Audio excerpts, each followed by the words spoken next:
So, hello everyone, and welcome to this seminar session here at IEMed.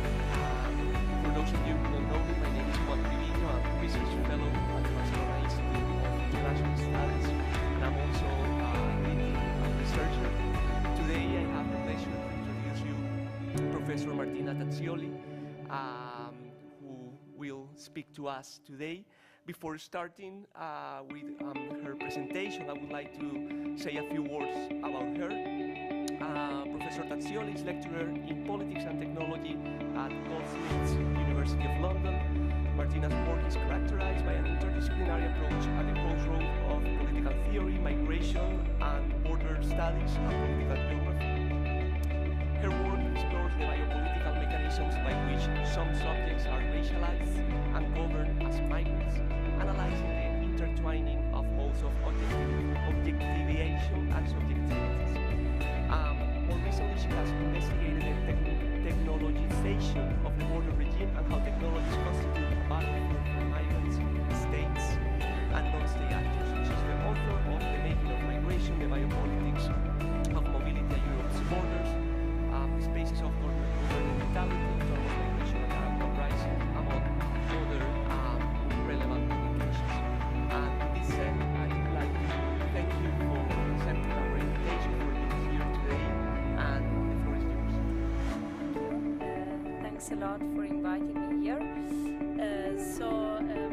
What I'm gonna do today, I present part of my ongoing research, of my ongoing work, but I present specifically part of my new book project, manuscript entitled Border Abolitionism, Migration Containment and the Genealogy of Struggles.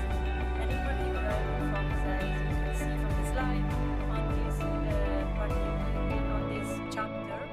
And of course, in the Q&A, I'm also happy to discuss more in this book project at large, and I will say a couple of words in the conclusion. But I will mainly center on these topics: so choke, disperse, and pushback, displacement as a political technology of governmentality.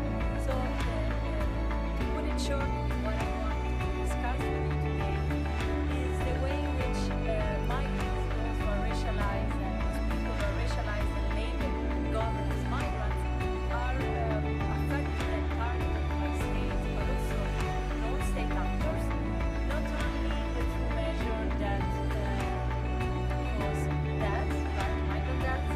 So migrants are not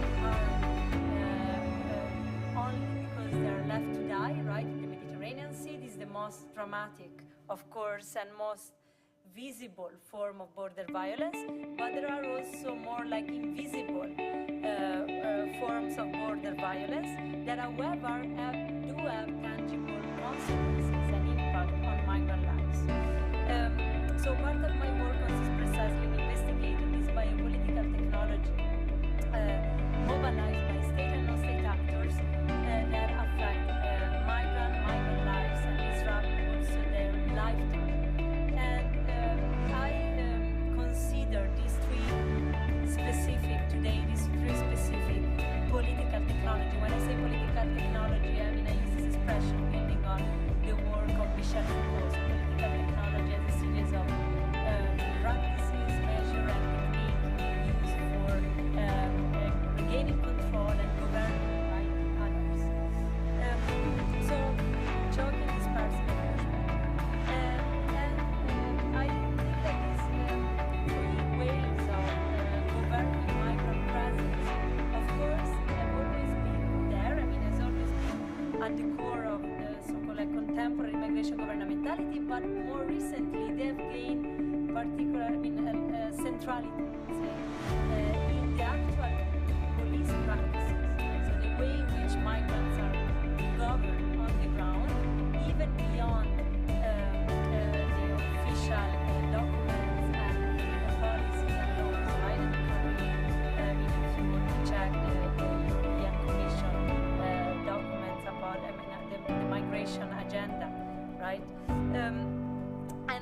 And however, these ways of gaining control over migrants migrants, choking, dispersal, and pushback tend to receive little attention in the media because they are not so blatant, right? They're not so blatant forms of border violence, and also they remain quite unpolarized in migration studies. So they are part of what we call the gray area of migration governmentality because they are part of the force on the slide, right? Without giving too much visibility.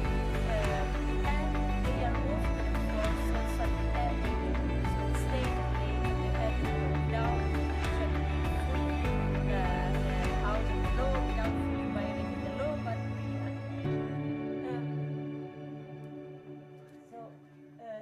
This is the reason why I think it's important to move beyond official documents and to look at the administrative measure and local decrees, but also the actual police practices used for regaining control over and in particular pushback and dispersal have been systematically incorporated in the techniques used by state and as I will explain also by non-state actors to cover mobility. Why the strategy of disperse and pushback? Displacement as a political technology of governmentality. So, as I said here, I take into account pushback, dispersal, and choking as biopolitical technology that have been increasingly playing a key role both at the level of daily practices of policing migrants and in local and national decrees. And I consider this technique as a mode of displacement. So, I put under the umbrella of displacement, right, pushback, dispersal, and choking by conceiving displacement as a series of heterogeneous measures enforced by state actors, at times also in collaboration with non-state actors, so with NGOs, for instance, which consist either in removing migrants from a border or from a place where they are settled, so spatial removal, right, displacement as spatial removal, or in choking lives, dismantling infrastructure of the community and stealing migrant lives. So displacement should be, in my view, understood both in terms of spatial removal and in terms of rendering migrant lives impossible, right? And I think is quite telling that in migration literature and in refugee studies literature, displacement has never been theorized as a key political technology of governmentality. Only recently, there have been authors, in particular geographers, who have been developed the notion of displacement along these lines, while usually, I mean, in refugee studies literature and also in the public debate, displacement is considered as a result of some external cause, right, like climate change, war, but also I think, of course, this is still there and we are witnessing these days, right, with the war in Ukraine, but at the same time is also used deliberately by state to render migrants' presence invisible, to invisibilize them and to chase them away, and to harm migrants most of the time without, of course, killing them or letting them die. So this kind of systematic harassment over migrants, I think, is quite important to investigate. So let me start with pushback, and I just want to clarify that what I say, I mean, partly build on my empirical research, so my research fieldwork conducted in different places in Europe. So what I discussed today partly stem from my research in Greece and at the French-Italian borders and in Calais. So, pushback. In June 2021, activist groups and few NGOs launched a campaign and pushback to denounce the systematic pushback operation conducted at Europe's land and maritime borders and demanding states to stop this kind of police measure. The campaign followed the publication of the report Pushback and Rights Violation at Europe's Borders that, in case you don't know, I mean, it's very interesting. You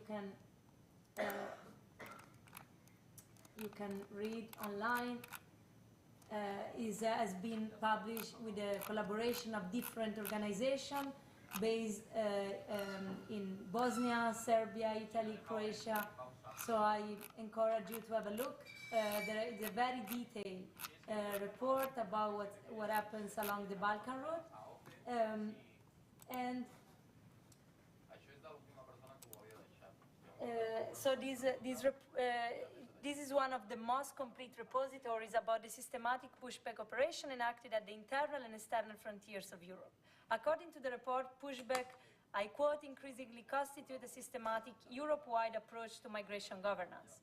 The act of pushing migrants back in order to hamper them from claiming asylum and not only from entering the territory, but I think this is an important, if you want, point that in this moment, most of these measures that I speak about today are used as modes of deterrence and as physical barriers for hampering the access not only to the territory, but to the possibility of lodging the asylum application. And from officially entering the national territory is a police practice which is systematically used across Europe, and that definitely is not new, right? But what is new is this systematic use of pushback at land's border, and pushback often take place at the threshold of invisibility. Indeed, on the one hand, NGOs and activists have been trying to document and collect data about pushback in order to produce an archive of states' border violence and human rights violation. And in this respect, I think it's worth mentioning the important work done by this network, Border Violence Monitoring Network. You can also look at the testimony. So you can find the testimony that they collected about single pushback that they collect from people, from migrants who have been pushed back.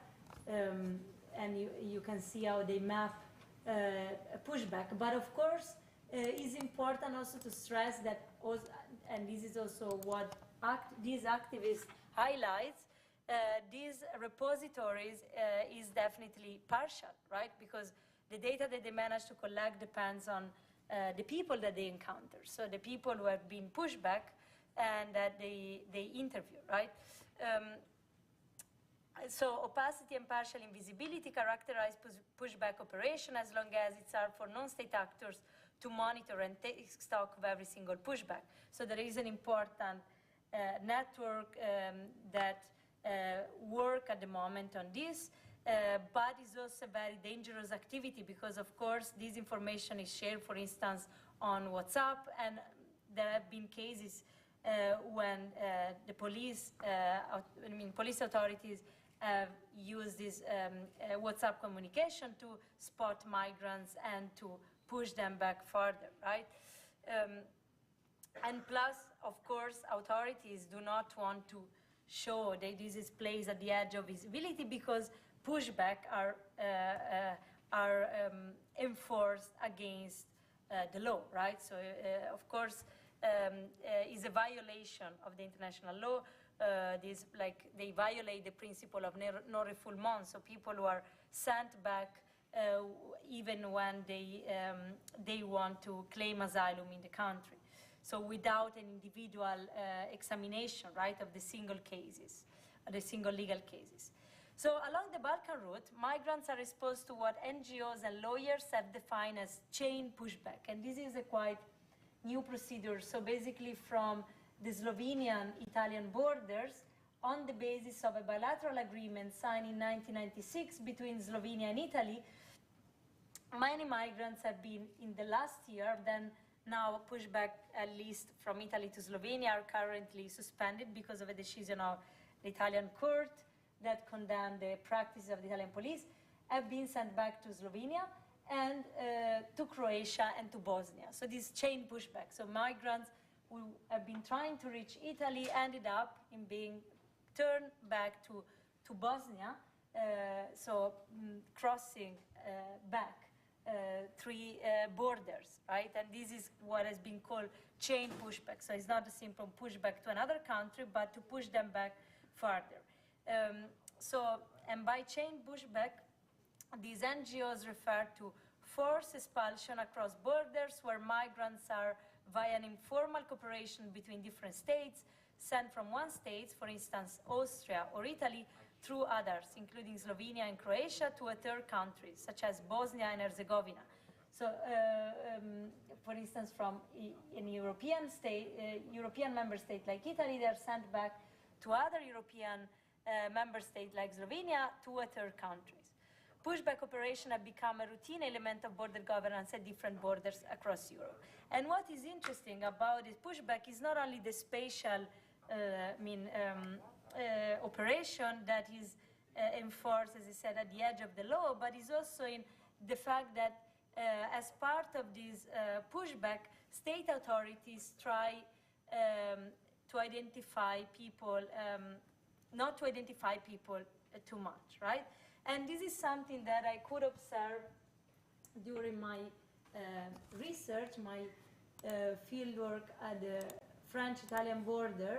So for those of you who are not familiar with this border, so this is the city of Ventimiglia, the last city along the coast before France. Menton is the first French city on the other side. And migrants who come from Slovenia. So now there is basically this route that has, has increased in the last 2 years. So many people come from the Balkan route. They arrive in the city of Trieste, and then they cross northern Italy, sometimes in 1 day only. So they are not interested, these people, these migrants, in claiming asylum in Italy. Reason why Italians also sometimes do not fingerprint migrants when they enter Italy, and then they try to cross to France, either through Ventimiglia or crossing the Alps. So here, where there are less controls from the city of Oulx and Bardonecchia to Briançon. And what happens at this, and in order then to reach France, Calais, and most of them, they try to go to London, to the UK. So what is interesting about these pushback practices is that neither Italians nor French wants to fingerprint migrants. And in particular, this is the case at the French-Italian borders, where French authorities systematically avoid to fingerprint migrants. So there is this, if you want, will of not governing too much, because fingerprinting migrants is, of course, correspond to take responsibility for their legal case, so for their potential asylum application, and also because among them there are many minors. Minors who Italian authorities, when they fingerprint them, sometimes classify as minors, sometimes even Italians classify them as adults. And the French do the same. So they try to classify all these people as adults independently, irrespective of the actual age, right? So in order to dodge the obligation imposed by the Dublin regulation, right? Because if Italy didn't fingerprint these migrants and French end up in identifying them, French is in the end responsible, right, for their asylum application. They are sent back, pushed back, only by writing a piece of paper called refus d'entrée, a refusal of entry, but without storing the data in the database. So there is no trace of this pushback.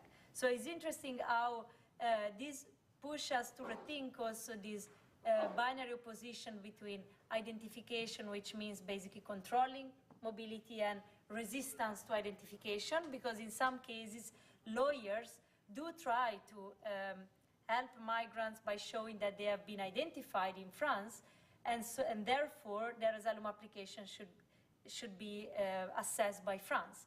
But if there is no digital trace, they cannot do it. So it's quite interesting also how states plays, right, this tactic of not identifying people. So moving to dispersal. Okay. So dispersal, pushback and dispersal, I said, for me, are two ways of enacting displacement. Migrants are the same migrants, right? You can say that cross these borders are targeted systematically by dispersal measure. That is, they are chased away and harassed by the police as soon as they gather in some places. And in particular, I show you on the map, Ventimiglia, the French-Italian border, is one of these places, and another one where these dispersal measures are constantly enforced is the city of Calais. But there are many others. And it's quite interesting to notice that dispersal, which is a daily practice enforced by the police, has been, let's say, defined by the UK authorities back in 1999. So this dispersal policy, if you type dispersal policy UK refugees 1999, you can see that in the UK system, this is really an official strategy used for managing asylum seekers. So in order to avoid big concentration of asylum seekers in cities like London or Birmingham, migrants are dispersed across the country. But dispersal I think is important to politicize this apparently like managerial tactics, right? And to show that dispersal is used also for preventing that migrants might form like network of solidarity and mutual support. So there is no possibility for migrants to form a temporary collective, to be part of a collective subject, right? And also to engage in modes of mutual support because they are constantly move around. So this is what happens in the UK and still happens, and now I mean even more than at that time, and I'm happy to explain this, but I don't want to focus specifically on the UK in the talk, but happy to discuss this later. While in other countries, in particular in France and in Italy, this is enforced on a more unofficial level. So this happens on a daily basis in places like Calais, Paris, Ventimiglia, Dunkirk. Migrants are violently chased away, the makeshift camps they built are dismantled, and their personal affairs are destroyed. So Calais is one of the border zones where, over the last few years, dispersal has been systematically used by the French police as a tactic of migrant deterrence for both extenuating migrants and for turning the place into an unsafe environment. And this is particularly the case since October 2016, when the French authority dismantled for the last time the so-called jungle. So I just want to show you a short clip so that it's clear how this dispersal happens almost on a daily basis, right? This is a video that it's been, so it's very recent, from like a few days ago. So they go and destroy everything, everything that migrants might have as like temporary shelters, tents, sleeping bags. And they also use spray for chasing them from the place.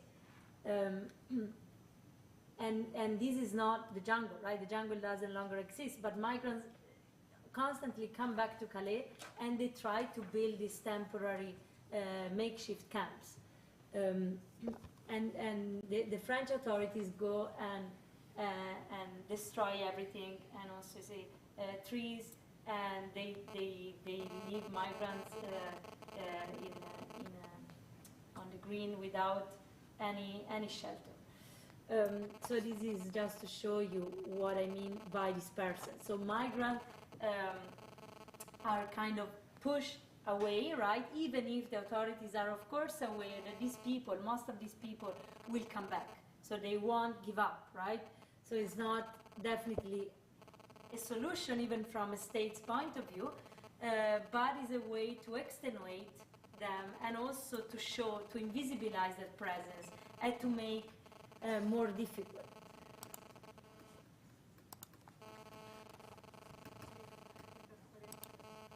So this dispersal tactics is not only a spatial, a form of like what some scholars have defined as spatial harassment, but also a way for rendering their lives impossible. And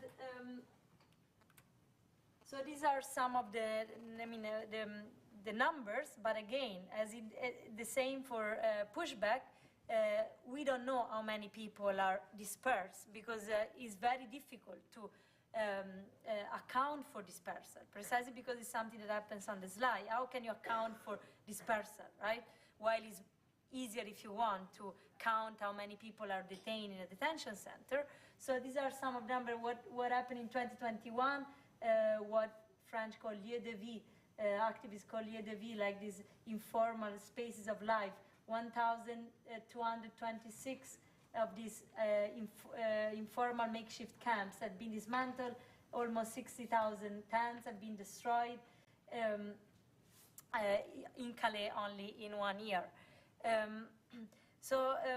The politics of migrant dispersal is used for hampering migrants from gathering and temporarily settling in certain place, and at the same time for preventing the formation and consolidation of migrants' collective political subjectivities.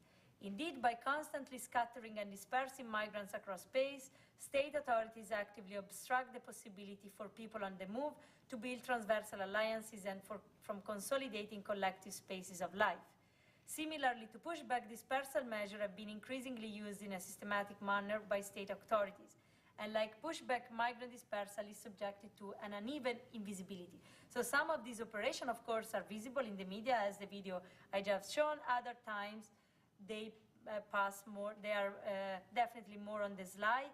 And overall, there is this uneven, right, media attention on dispersal, but also difficulties of accounting for and counting how many have been dispersed, because after being dispersed, where do they go, right? So both Pushback and dispersal measures are part of what might be called the gray area of migration governmentality. So state accountability is quite minimal, also from a legal point of view, as neither dispersal nor Pushback can be fully monitored. And there is this legal opacity and accountability which characterize Pushback and dispersal. And however, gray area doesn't mean that these are marginal political technology. On the contrary, is through these spatial tactics, spatial and biopolitical tactics, that migrants' presence is managed in many border zones across Europe. So I'm interested in analyzing together the constitutive opacity of Pushback and dispersal measure on the one side and the partial lack of traces about this border violence. So what happens after displacement, eviction, and Pushback operation. So I think that is important to complement, to articulate a spatial focus on displacement operation, so displacement as a spatial removal, right, as I said at the beginning, and also monitoring in real time and accounting for, like what the network border violence monitoring is doing, with a temporal perspective which investigate what happens after displacement and which traces are left at the level of collective memory. So this is something that, for instance, I'm trying to do in this book, where I look at the what is left, right, of these traces of border violence, and which memory is sedimented about these violent actions that are often enforced on the slide. Indeed, eviction, as remarked by Huub van Baar and other scholars, I quote, is also never just spatial. It also entails various temporal dimensions related to waiting, suspension, postponed or denied access, and reconsidering and redirecting of life trajectories. So what is left upon eviction? And similar question can be raised also about the closure of official camps or the violent dismantling of migrants' makeshift camps. Dispersal and Pushback usually concern people en route and on the move. And this makes even harder to account, right, for, precisely because we are not speaking about a refugee camp that is shut down, but about temporary makeshift camp made by migrants themselves, who are supposed to be there just in transit, and even if they end up to stay for a week. Even when eviction and dispersal operations are monitored and documented, migrants disperse and disappear, and therefore it's not easy to count and account for what happened. In fact, the numbers of individuals who are evicted from makeshift camps are approximate and vague, as confirmed by the language used in newspaper or NGOs report about it.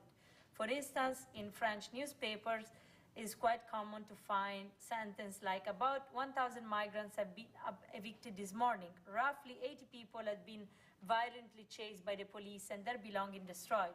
We are aware of at least 30 migrants who have been pushed back last night. So this is also this inaccuracy and impossibility to account for how many lives have been affected, how many people have been removed, which is part of this routinized practice of government. States inaccuracy in numbers about migrant displacement operation unveils a certain will of not governing too much and also of playing with this opacity, right? Because in the end, you never know how many have been removed. So governing and regaining control over unruly mobility by not governing too much renders state unaccountable or little accountable for displacement operation. Indeed, numeric and political opacity is a political technology that at times is also systematized at the level of police practices for dealing with incorrigible unruly mobility. Even if migrant dispersal is very difficult to map and it is characterized by a numeric opacity, state authority plan and partially counts dispersal operation, of course, so it doesn't randomly happen, right? Of course, all these police operations are planned in advance, but then what we know about it is only like a part of it. And I think it's important to consider that eviction is not only enforced by state authorities, but is also enforced many times in collaboration with humanitarian actors, and so that there is this ambivalent nexus between eviction, expulsion, and resheltering migrants. In 2018, the French NGO SAMU Social published a report entitled Qui sont les migrants Misa Labrie? Who are the migrants who have been sheltered? In which they report statistics and numbers about the migrants that, upon eviction from Calais or makeshift camps around Paris, have been relocated to accommodation center between June 2015 and November 2016. What emerged from the analysis is that the politics of dispersal in Paris is strictly connected with the operation of Misa Labrie, which means providing like a shelter, right, in multiple ways. First, the number of eviction is cross-checked with the number of migrants relocated into hosting center, since in principle the idea is that all migrants evicted should be accommodated, right?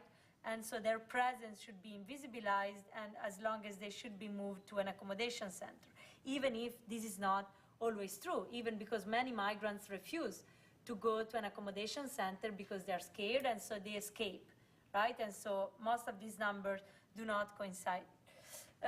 Second, after being transferred to an accommodation center, migrants are registered based on the evicted makeshift camp they come from. So there is this direct nexus, right? These are migrants coming from that eviction. Nevertheless, as also this report stresses, far from being accurate numbers, the effect of dispersal is counted in a quite rough way due to the discrepancy between those evicted and those who are transferred. So some people get lost because either there is no place in the accommodation center or because they escape. They don't want to go to this accommodation center because it's also, for some of them, a sort of spatial trap, because maybe some have not been fingerprinted in France yet, and if they go to this accommodation center, being taken in charge as an asylum seeker and being obliged to give the fingerprint. Most of these people who are in this makeshift camp try to reach the UK, for instance. So dispersal and eviction are often named in official state and NGOs documents under the rubric of Misa Labrie in France. In so doing, the humanitarian language of housing, sheltering, and protecting migrants supersedes the reality of violent eviction, and at the same time, eviction and camps dismantling are presented as operation for putting migrants in safety, right? But however, we should take into account that most of these migrants, these who are in these camps, do not want to be taken in charge precisely because they are aware of the legal implication and the spatial restriction that this entails if they accept to be hosted in this accommodation center. So now let's move to choking. So this is a way for, I explained until now how they are spatially, right, managed at different Europe's borders. But as I said, it's not only a question of spatial tactics. Both dispersal and pushback entail violence which concern migrants, migrant lives and their infrastructure of livability. So choking, let me start by saying that asylum seekers' lives are constantly harassed. They are actively obstructed in getting access to legal protection and to rights they're entitled to, and their collective and individual space of livability are dismantled or disabled. So, and this happens beyond and apart from being detained, right? Of course, many migrants also end up in detention in spaces that are presented as spaces for, like accommodation center, which turn to be semi-detention places. But it's not only a question of their mobility being restricted, but also how their possibility to get access to in particular to the asylum procedure, and more concretely also to infrastructure of livability is constantly obstructed. More precisely, I suggest asylum seekers' lives are choked. I use the verb choking here to encapsulate a variety of political technology that actively disrupt migrant movements and their infrastructure of livability without necessarily killing or letting them die. Building on Frantz Fanon's work, the choking of migrants echoes the condition of the colonized subject who was always short of breath. In Black Skin, White Mask, the trope of the lack of breathing is repeatedly mobilized to designate the hamper experience of the colonized subject and their struggle against the occupation. I quote Fanon, "It's not because the Indo-Chinese discover a culture of their own that they are revolted, sorry. Quite simply, this was because it became impossible for them to breathe." And this metaphor, like this trope of breathing and lack of breathing, is a constant in Fanon's book, in particular in Black Skin, White Mask. Indeed, being choked might mean also being short of breath without necessarily dying. Illegalized migrants often find themselves entrapped in cramped spaces, such as crowded detention centers, in trucks or in vessels. Both at sea and on the mainland, migrants' travel conditions are always at the limits of livability. So choking refers both to physical obstruction, so the act of forcing migrants to stay for a long time in cramped spaces and suffocating them, and to the dismantling of infrastructure of life support, without which life itself becomes unbearable. And in this regard, I think it's quite telling how European, I'm saying European authorities, because even if these measures have been enforced officially by Greek authorities, this has been done not only with the support of, but with the pressure of the European Union. So I don't know how many of you know that in Greece there has been a progressive closure of refugee camps. So refugee camps are constantly, are more and more fenced. So migrants are forced to stay within camps like this. This is Malakaza refugee camps, less than 2 hours driving from Athens. So there are these fences, right, that surrounds the camps, and migrants can go out the camp only sometimes during the day. On the island of Lesbos, only twice per week, for instance. There are all these spatial restrictions. But what matters for me is because, for instance, I went to this camp, and in reality, luckily, migrants managed to go in and out, right? More than what the authorities declared. However, they are, not only because this camp is in the middle of nowhere, and this is not randomly, right? That is in the middle of nowhere. So even if they go out of the camp, there is absolutely nothing, right? But also because they are hampered in their possibility of keeping their life, and in particular their collective life. For instance, they're not allowed to cook, right, in most of these camps, with the excuse that these can provoke fires. So a series of restrictions that do not concern only the spatial temporary mobilization, because in the end migrants find ways to go out, right? But the material conditions for building life supports infrastructure are not simply lacking, right? They are actively disrupted by both states' intervention and withdrawal. In fact, while the expression used by some geographers of violent inaction might help capturing biopolitical holds over migrants which take place by stealing and depriving them of space and infrastructure of life, I think that this expression doesn't really manage to grasp what is at stake, right? Because this violent inaction is actually an active inaction. So what appears as a state of abandonment is the result of a repeated harassment exercised against migrants in Calais by the police in places like this Greek camp through local decrees that establish what asylum seeker cannot do.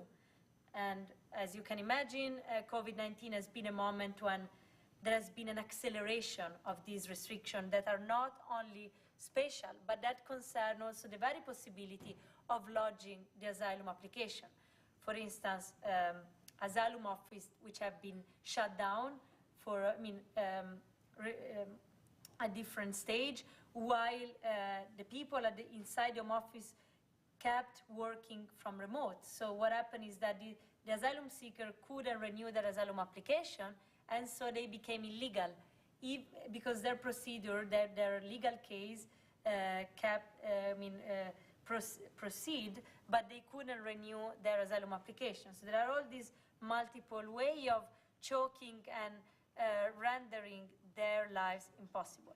And reason why I think that the metaphor of the hostile environment, which was coined by the UK government in 2012 and that by Theresa May, so she used this term of hostile environment that is now used for describing like many of these like border zone across Europe, is not, I'm not fully convinced that this is the most adequate way for describing. Of course, this was her way for describing what she wanted to do with refugees, but the way in which scholars and also activists mobilize this metaphor, I think this metaphor of hostility, should be inflected also through the lens of how these spaces become unlivable and unsafe, right? And not necessarily hostile.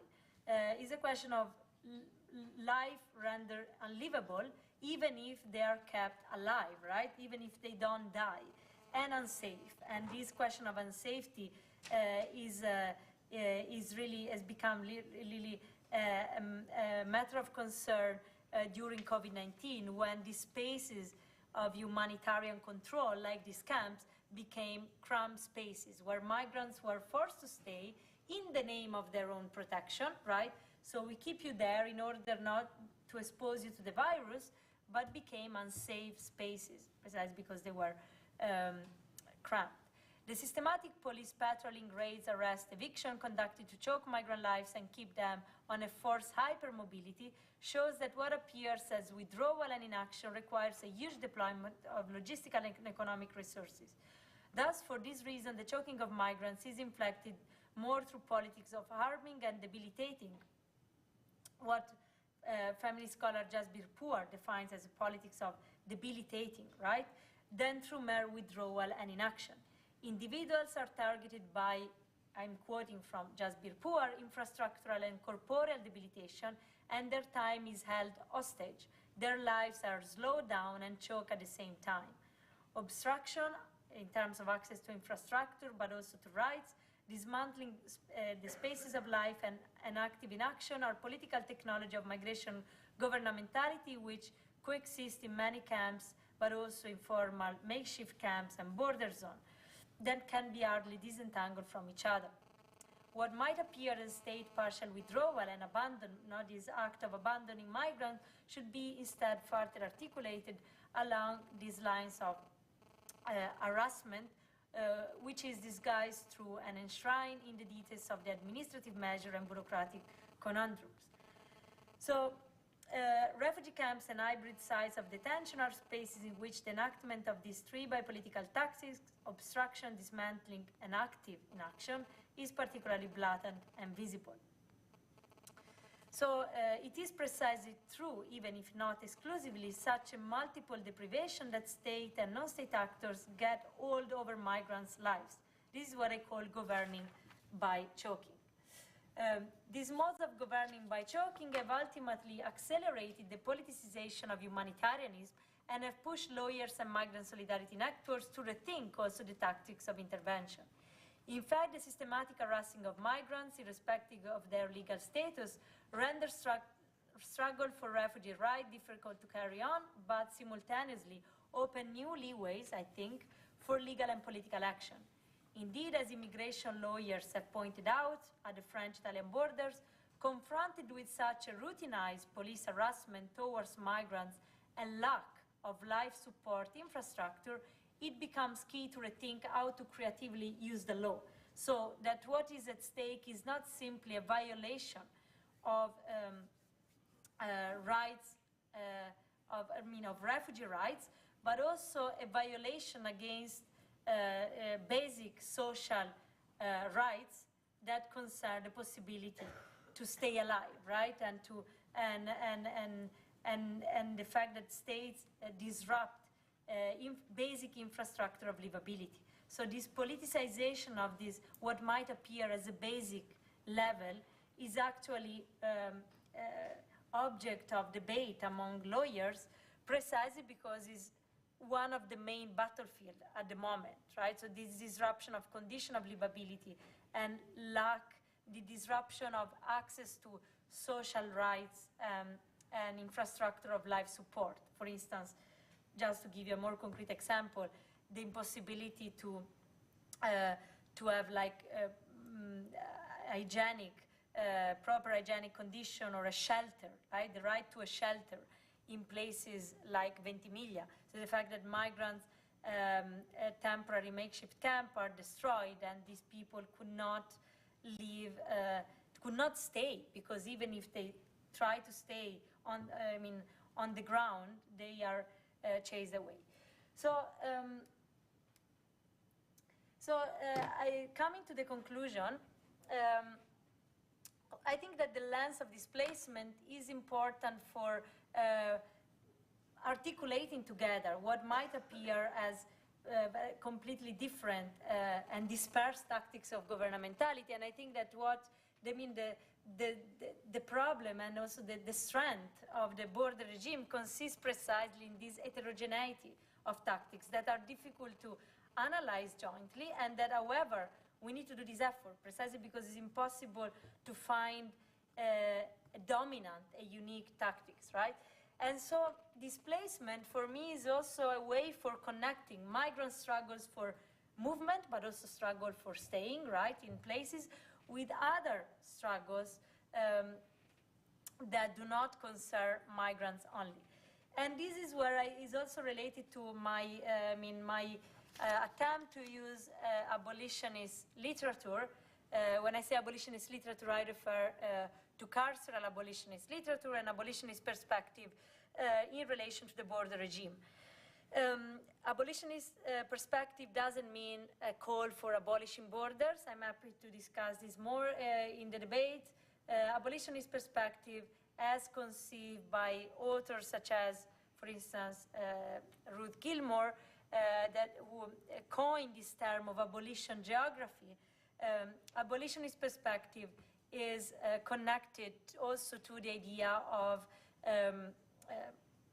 claiming a right to mobility based on the idea of mobile common, right? So the right to mobility is not only an individual right, but concern, and what is at stake is the way in which we think collectivities and the way in which we see mobility and the equal access to mobility as part of, like as an essential right for building alternative communities that resist displacement. Displacement of migrants, but not only of migrants. So Ruth Gilmore's call for an abolition geography starts from the idea that freedom is a place and that place-making practices are central for our way of rethinking freedom and mobility.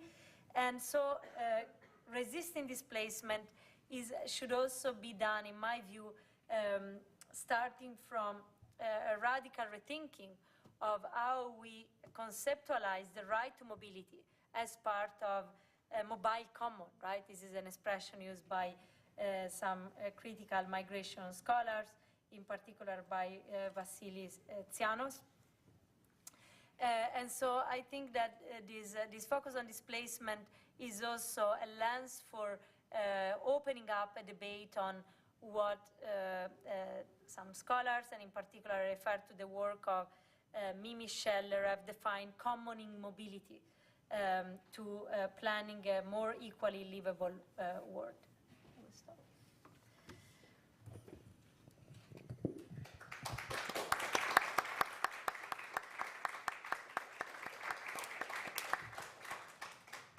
Thank you very much, Martina, for a wonderful presentation. And now I would like to open the floor for questions or comments from the audience. So if you agree, we can collect some questions in the first round.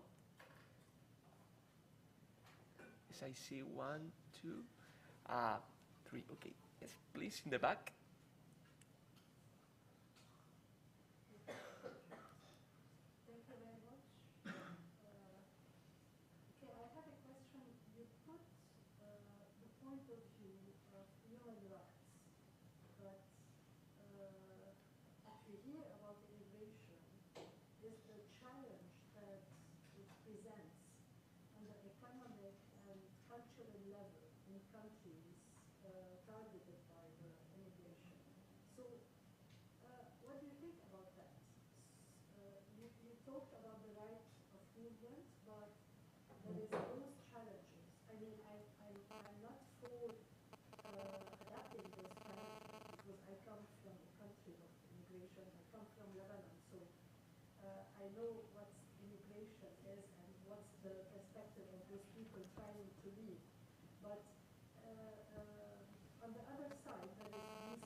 Shall we collect?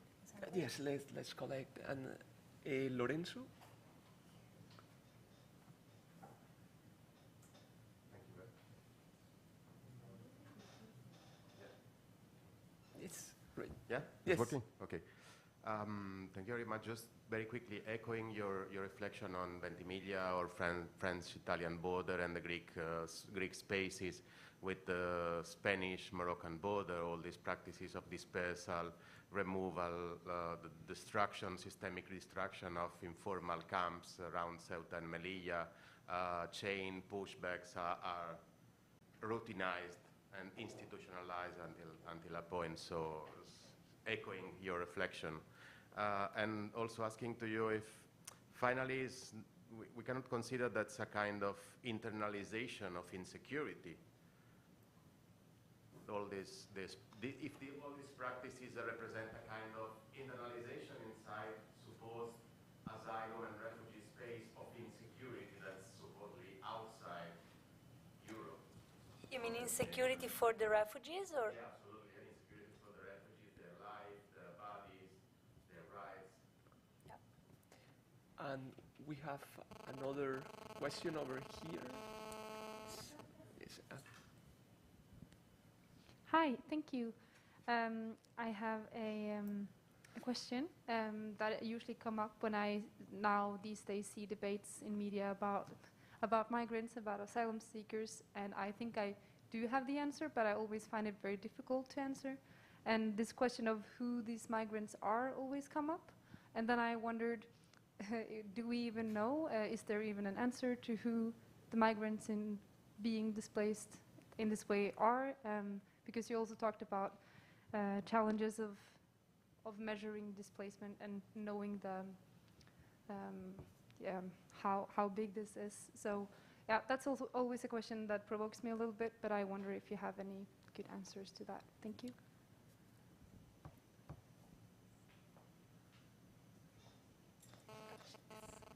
So I start from the first question about human rights versus the rights of what happens to the country who receive migrants.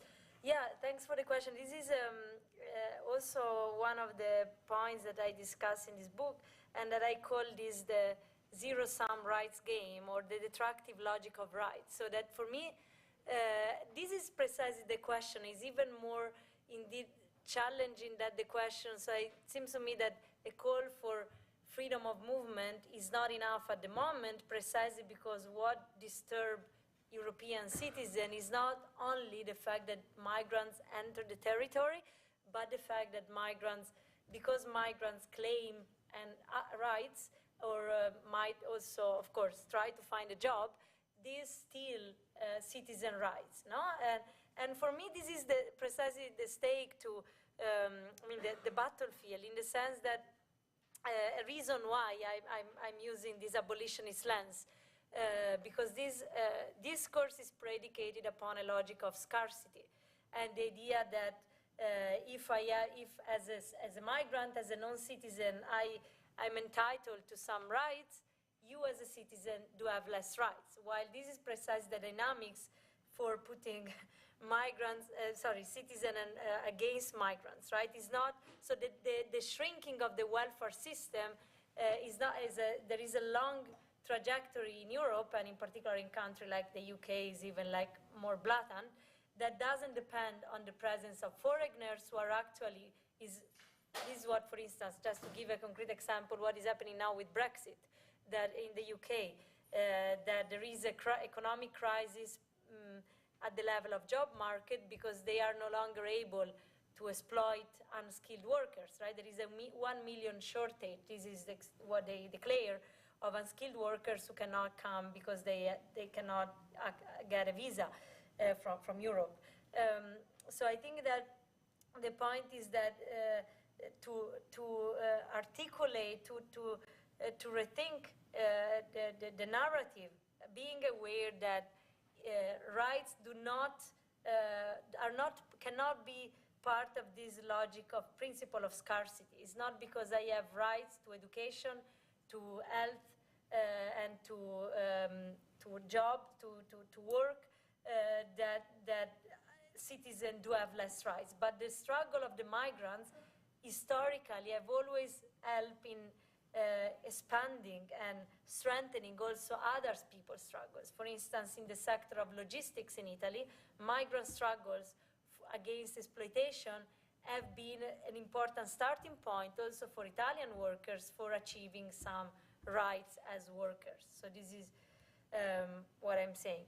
Then in terms of course, there are countries who are definitely in Europe affected more than others if we compare their economic condition on a national level than others, and definitely this is not by chance that Greece, Spain, and Italy are trying to dodge the Dublin regulation, because there is like this, what they call this burden of asylum seekers that they should, in principle, take in charge, even if most of the asylum applications are lodged, at the level of numbers, are in Germany, right, are not in Italy, for instance, nor in Spain. But this is another matter in terms of how states are, the dispute, right, among states themselves that concern a more equal distributions, if you want. Regarding internalization of security, insecurity, and I would say unsafety too. Definitely there is like I fully agree with your point, and I think is also unsafety at the level of really their life being constantly in danger, not only in these most extreme places like when they are on a boat in the Mediterranean Sea, but also at the level of daily life and impossibility. Is becoming progressively more difficult, for instance, in Greece, for asylum seekers to get access to health, the health system, to get access to education and to basic rights. So there is this, if I can just, I think the Greek case is quite interesting because in 2015 there has been kind of progressive trend because of like the arrival of the Syrians, right, and this media visibility on Greece. Now there is this tendency to turn refugees, by refugee I mean people who got the refugee status got the international protection, into migrants. So they have become economically destitute. So in the last few months, I think it's quite telling that 40% of the people living in refugee camps didn't get access to food, and not even to the monthly pocket money, but not even to food.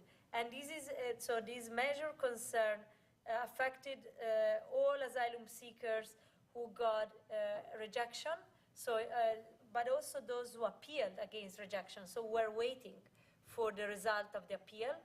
They were excluded from food provision, and also those who didn't manage to renew their asylum application because of these technical difficulties, right? So for instance, they have been excluded from food, but at the same time, they were not allowed to work. So they were kept in this limbo. Who are these migrants? You mean in terms of, I don't know if I fully got your question. Do you mean in terms of nationality?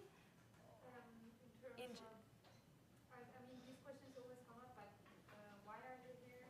Where do Okay. they come from? Yeah, of course, I mean, now with the war in Ukraine is completely not different story, but until now, so there is a very heterogeneous composition.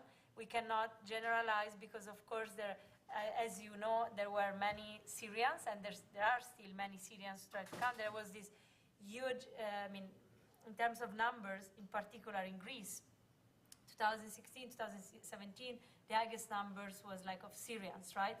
But at the same, I mean, Syrians have never been the only people who arrived those years, even if it was considered a Syrian crisis, right? So Syrians escaping the war, Eritreans escaping dictatorship, plus Afghani who didn't start to arrive recently with the most recent crisis, and the number of Afghani, in particular in Greece, is extremely high. 70% of the people hosted in refugee camps in Greece are from Afghanistan. And plus, there are people like, for instance, who arrived both in Spain and in Italy, people from the Maghreb region who are not escaping wars, right, officially.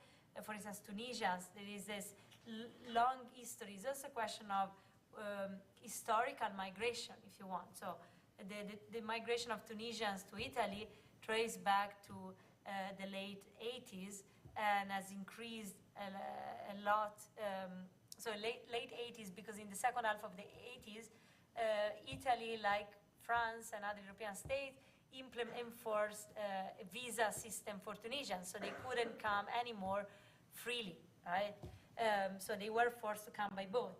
And there was this routinized practice of like Tunisians who arrived by boat and the Italian state would send them back because of bilateral agreement, very consolidated between Italy and Tunisia. So Tunisians, for instance, are treated completely differently from others in Italy. They are not even taken into these quarantine ships, these boats that are used nowadays, I mean, since COVID started, they are immediately sent back, while others are allowed to claim asylum. So it's a very heterogeneous composition, but definitely people who, what is important to know is that the numbers of people who arrive and claim asylum has increased, also because of the fact that the legal channels have decreased. So it's more and more difficult to become a legal migrant in Europe. So becoming an asylum seeker is one of the few ways to stay legally in Europe, at least for the time being. So while they wait to get a response about their asylum application. Thank you very much. So let's take more questions or comments. So I see 1, 2, 3, and 4. So yeah, the two in the back. Thank you for your presentation. Yeah, I have more a general question. Have you like any ideas to put your conclusions into practice? Because I think your conclusions are really interesting, but do you have any ideas to put them into practice as like a reaction of how they treat migrants right now? So that's my question. My question, I don't know if it's a question or more a reflection about what you said before answering the first question about the fact that the right to move, the clashes between the right to move and the right to citizens, and thinking about the situation right now with Ukraine, there is not this clash, like people are not worried of these people stealing jobs or like stealing rights. So do you think there is like, I mean, it's quite clear that there is a racial component, so like, yeah, if you can elaborate more on that and whether you also see these discrepancies. Yeah.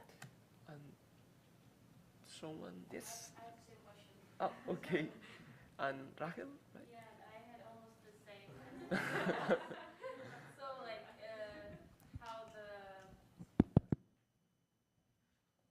how abolition could look like, and yeah, but you also said like no borders would also maybe not be the solution, or maybe too utopian.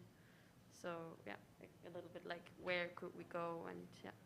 And talking about this, I know that there are almost only master students which are international, but there is this legal proposal in Spain to regularize undocumented migrants, and I have like a signing sheet, but this only can, okay, now the other people also are gone, so maybe it doesn't make sense. But yeah, if someone has a Spanish passport, they can sign the proposal, and yeah, that would be great.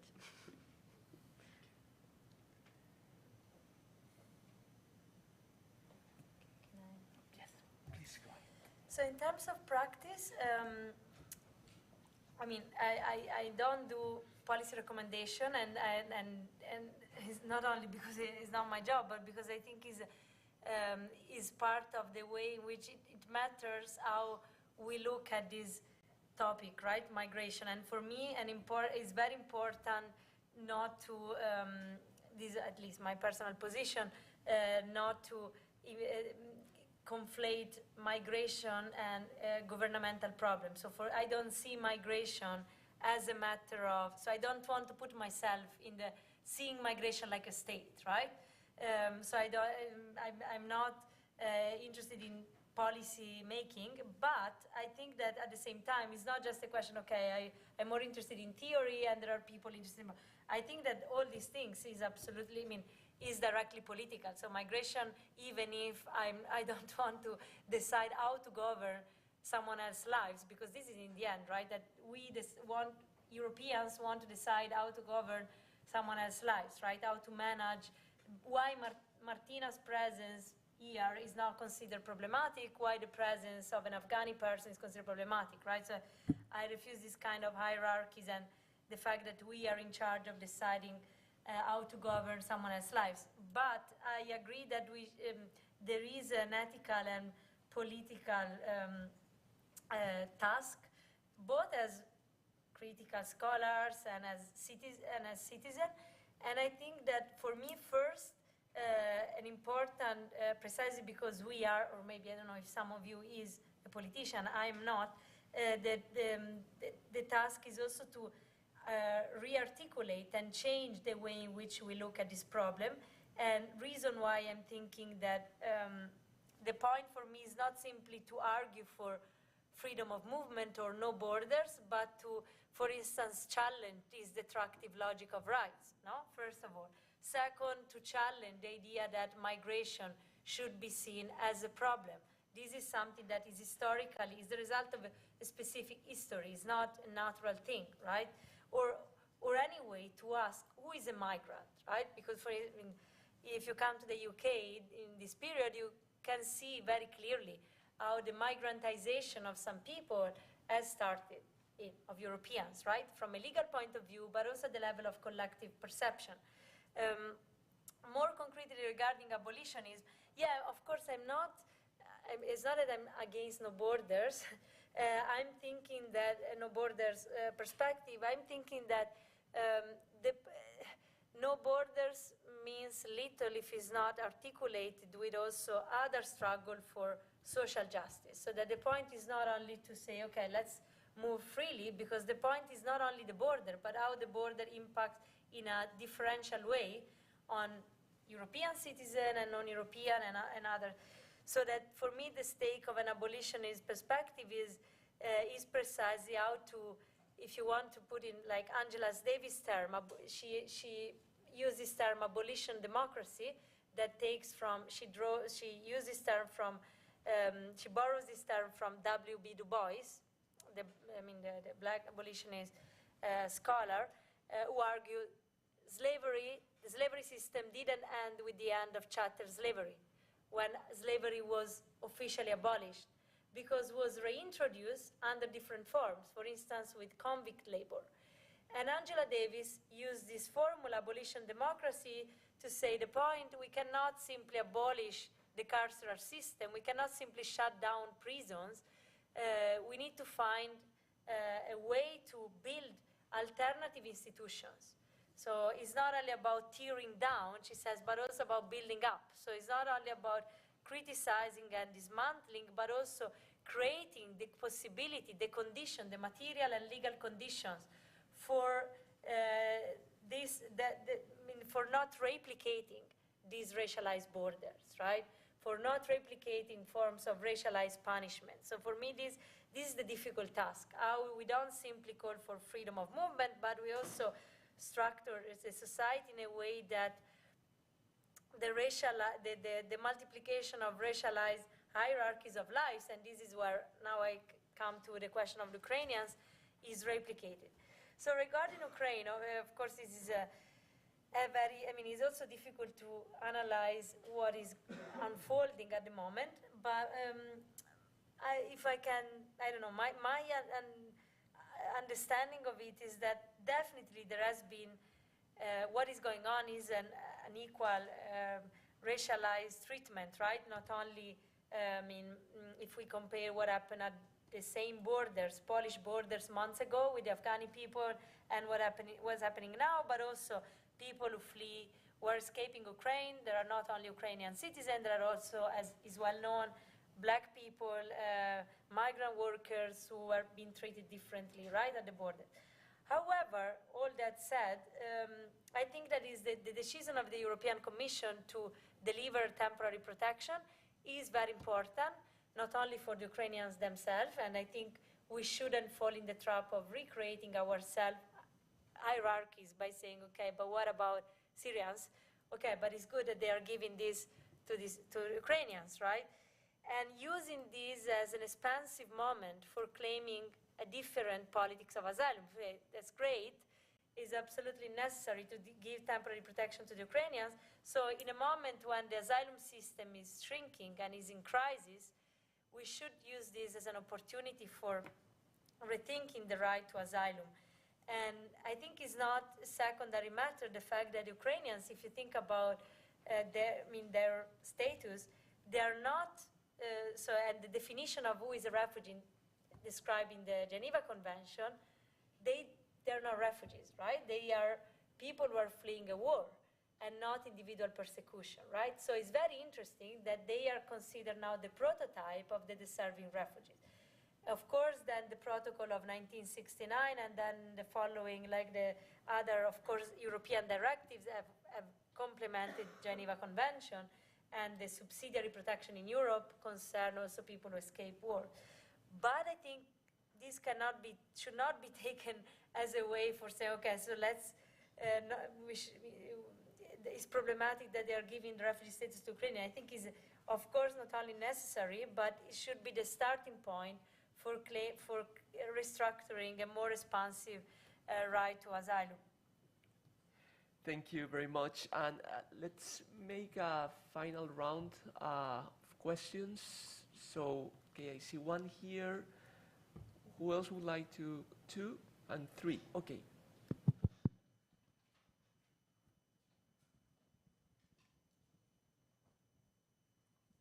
Hi, thank you. Really thank you for your presentation. I would like to ask you if you know if there is any legal procedure against the dispersal practice? Because, for example, for pushbacks, we've seen how even the European Court of Human Rights have some resolutions or some decisions about this practice, although they have been changing in the last years. But I don't know if there's some legal procedure or way to denounce this dispersal practice, and I would like to know if you have any response to that. Hi there, thanks so much. So these tactics that you've talked about, dispersal, choking, pushback, they seem on their face to be very clear attempts at deterrence and dissuasion. I'm just wondering if you've seen instances where institutions, the EU, Frontex, or national governments ever explicitly acknowledge that that's what they're intended to do. I mean, maybe they don't even acknowledge like the practices themselves. But is there any acknowledgement of deterrence as an end, or is that just sort of implicit?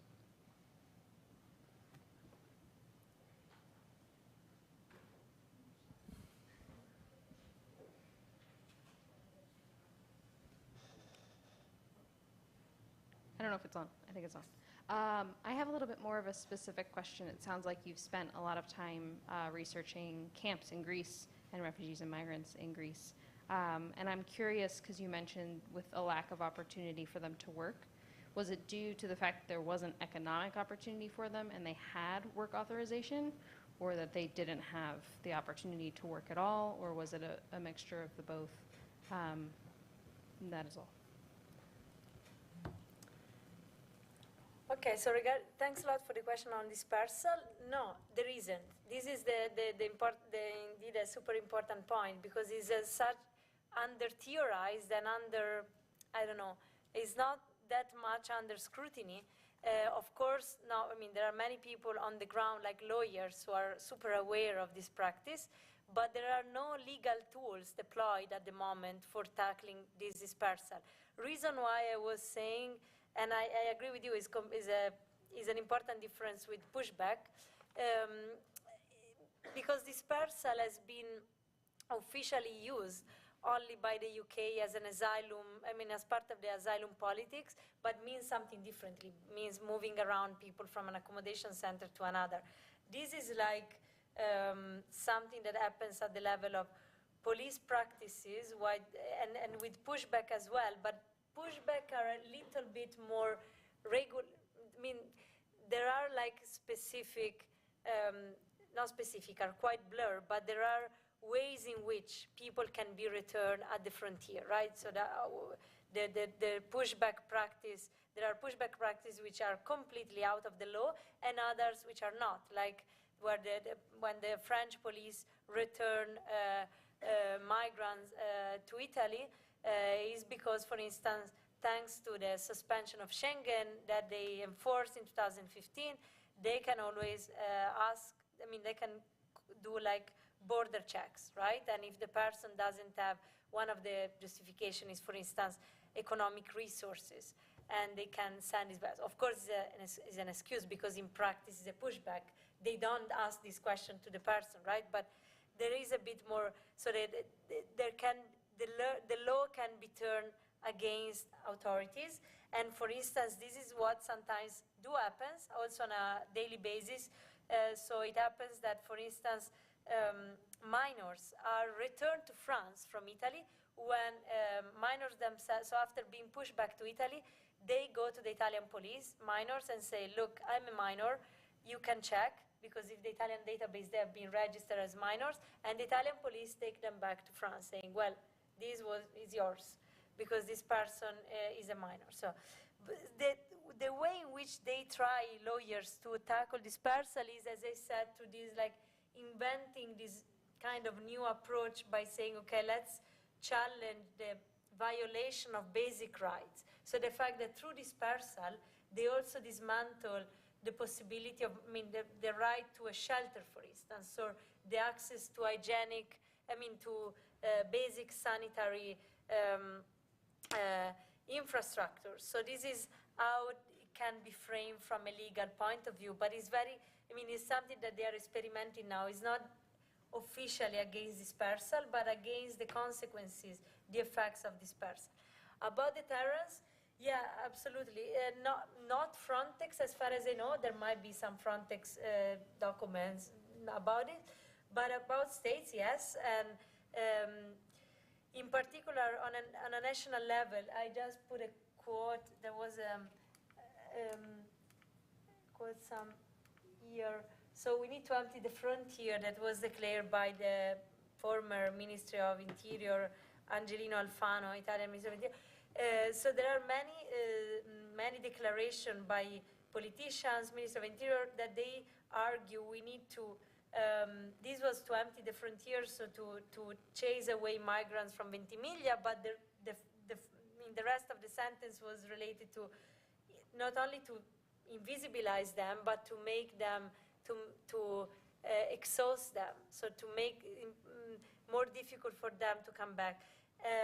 In Calais, the municipality of Calais, they published enforced few decrees in which they deliberately stated, for instance, all these what you call deterrence in many municipalities has been framed in terms of pull factor, so that to prevent more than to actively deter, to avoid any pull factor. And in some cases are very trivial things. For instance, the municipality of Calais didn't want to put public showers because this could be seen as pull factor for migrants. So pull factor, migrants coming to Calais for taking a shower. So this pull factor argument has been used many times. Also like water, so taking out public water from like fountains, from squares, for avoiding this pull factor. And also, yeah, is also in some European documents, in particular about internal borders, not that much about arrivals. I'm thinking about, if I read something about regarding pushback from, for instance, from Greece to Turkey, but I don't think the language in that case of deterrence is used, but is used definitely about deterring people from trying again to move. And the other, right to work in Greece. Yeah, so that in the Greek law, well, like it is the case, I don't know in Spain how it works. In Italy, for instance, asylum seekers, so that there is like a minimum time, no? They're like usually 6 months after which they can start working. In Greece is after 6 months now. So there was this like gap and temporal gap, and also on the top of that, as you said, there is an impossibility to work in terms of like unemployment, rate of unemployment, in particular in these places, so in the middle of nowhere, where they cannot do literally anything. And in Greece, the situation is also more dramatic than in Italy, and I think even than in Spain, right, where many migrants are exploited in the countryside. In Greece, there is not that much this tradition, because there are no many, this sector is not that developed as it is in, for instance, there is, in the sense that there is more need of unskilled workers in Italy because of like oranges or tomatoes to pick up, so there is this labor shortage, while in Greece is more, for instance, about olives, but olives is once per year, so there is not, is less frequent. And there is, for instance, another, mainly are Albanians who come to Greece to do this kind of job, so they are not employed. Yeah. Okay, so Martina, thank you very much for, wonderful presentation, for answering the questions from the audience, and thank you to IEMed for hosting us, and have everyone a good evening, and please give a round of applause to